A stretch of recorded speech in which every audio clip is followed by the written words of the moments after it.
దాడి చేసినటువంటి వ్యక్తుల్ని కాదు, బండి సంజయ్ మీద ముందు కేసు పెట్టాలి. నరేంద్ర మోడీ మీద, అమిత్ షా మీద, రామచంద్రరావు బ్రాహ్మణుడైనటువంటి రామచంద్రరావు మీద ఎస్సీ ఎస్టీ అట్రాసిటీ కేసు పెట్టాలి. ఎంత అప్రజాస్వామ్యం మీద ఎంత ధైర్యం ఉండాలి.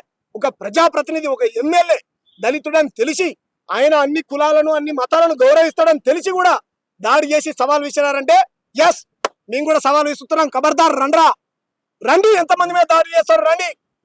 కల్గురిగిని చంపిర్రు, బన్సారేని చంపారు, రోహిత్ వేములను చంపిర్రు, పెరమల్ల ప్రణయ్ని చంపిర్రు. ఎంతమందిని చంపుతారో రండి, మేము సావడానికి సిద్ధంగా ఉన్నాం. ఆత్మరక్షణ కోసం మా నాయకుడు చెప్పాడు, ప్రతి దాడులు 100% చేస్తాం. ఎన్ని రోజులు భరించాలి మేము? ఎన్ని రోజులు సహించాలి? ఎన్ని రోజులు ఊరుకోవాలి? ఆయన చెప్పాడు కదా ప్రెస్ మీట్ పెట్టి. అయినా మీరు దాడి చేశారంటే మీకు పోయే కాలం మూడిందిరా. మేము ఆది హిందువులం, మేము ఈ దేశ మూలవాసులం. మీరు బతుకొచ్చినటువంటి వాళ్ళు, మమ్మల్ని అంటరాని వాళ్ళని చేసింది మీరా. బండి సంజయ్ మత విద్వేషాలు రెచ్చగొట్టేటోడు, బండి సంజయ్ కుల విద్వేషాలు రెచ్చగొట్టేటోడు.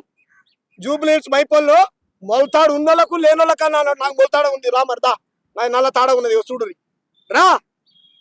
కాబట్టి నువ్వు మత విద్వేషాలు రెట్టుపోయి మసీదులను కూలగొడతా అన్నది నువ్వు, సచివాలయం గుమ్మటాలు మసీదు రూపంలోనే వాటిని కూల్చేస్తా అన్నది నువ్వు, అంబేద్కర్ బతుకుంటే ఆయన కాల్చి చంపుతా అన్నది నీ బీజేపీ కార్యకర్త. ఎన్ని చూపెట్టాలి? బీసీలు ఉచ్చదాగాలని మునుగోల్లో కోమటిరెడ్డి రాజకుమార్ రెడ్డి అగ్రకులానికి సంబంధించిన నాయకుడు మాట్లాడు, ఖండించలే. సల్లూరు మల్లేసిని చంపితే ఖండించలే, హిందువే. మాల బంటి ఆయన చంపితే ఖండించలే, ఆయన హిందువే.